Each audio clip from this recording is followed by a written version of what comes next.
Eccoci qui ragazzi, bentornati sul canale. Lazio-Torino 0-1.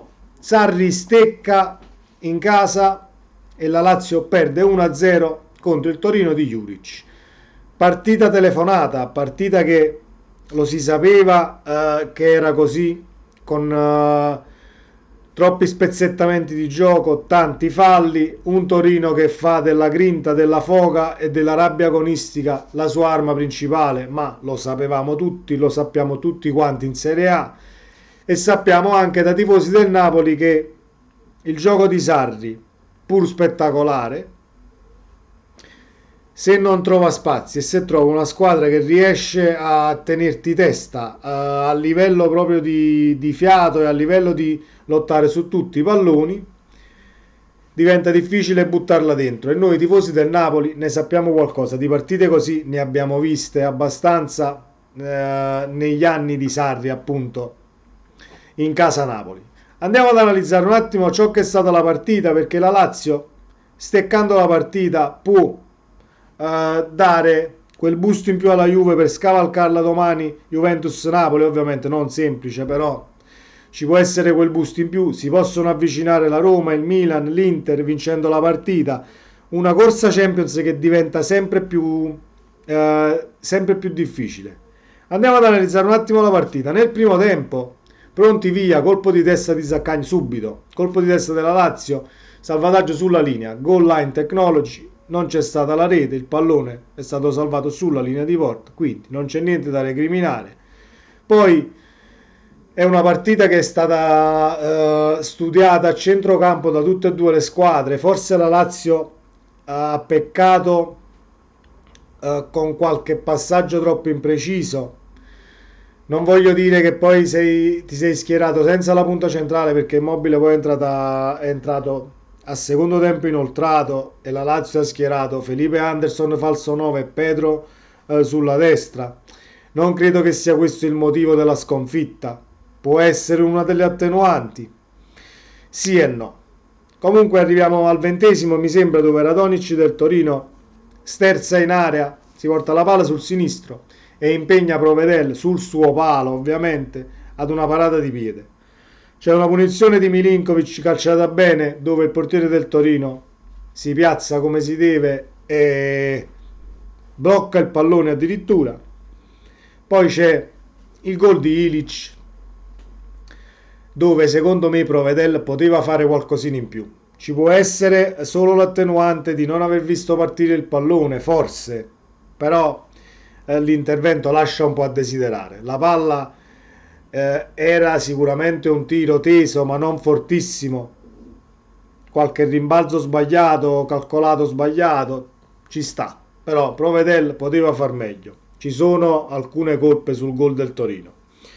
Poi la Lazio recrimina un calcio di rigore sui Sai. Non ho visto replay e ho visto solo l'azione a velocità naturale, quindi fatemelo sapere voi nei commenti, perché non credo che ci sia quel calcio di rigore, perché non l'ho visto il tocco. Però ripeto, era a velocità naturale e non mi voglio esprimere non avendo visto replay e avendo la certezza di ciò poi che posso concludere su questo episodio. Il secondo tempo, secondo me, meglio il primo del secondo a livello di qualche occasione creata un po' più nitida, perché comunque è stata una partita super tesa a livello di falli, spezzettata, perché il Torino ti viene a affrontare sempre così e diventa difficile poi pareggiarla anche la partita quando ti vanno sopra. Quando hanno piazzato la zampata sono ancora più rognosi.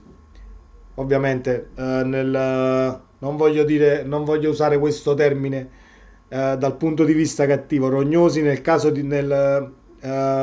diciamo nella situazione da analizzare, per quanto riguarda la grinta, per quanto riguarda l'arrivare su tutti i palloni, per quanto riguarda l'aiutare il compagno in raddoppi di marcatura. Purtroppo non passi. Quando trovi un Torino così, non passi, non c'è niente da fare. Nel secondo tempo qualche occasione è stata creata, però se dobbiamo dire sarebbe stato più giusto il pareggio.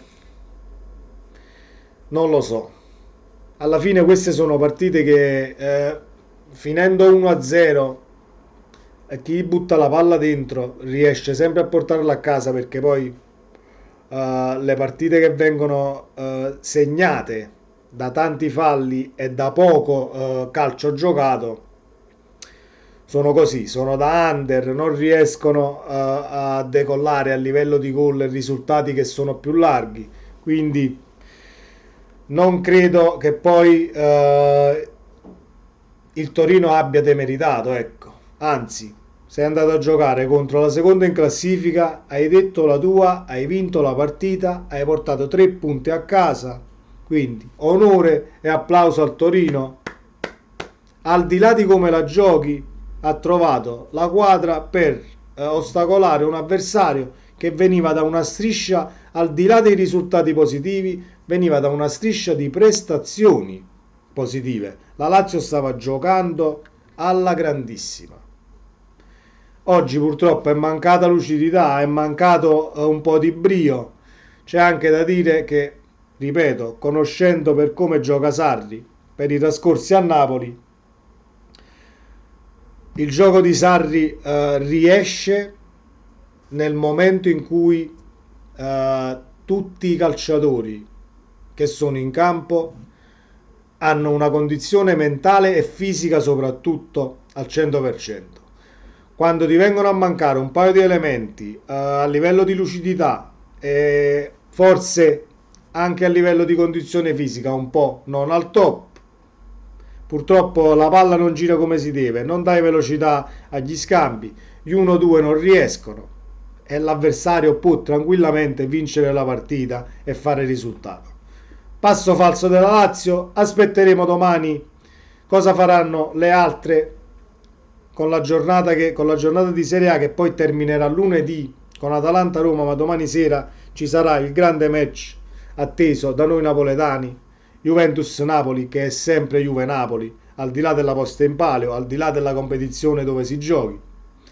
Vedremo cosa succederà, ragazzi. Sempre Forza Napoli, iscrivetevi al canale se vi va, ci vediamo nel prossimo contenuto. Ciao.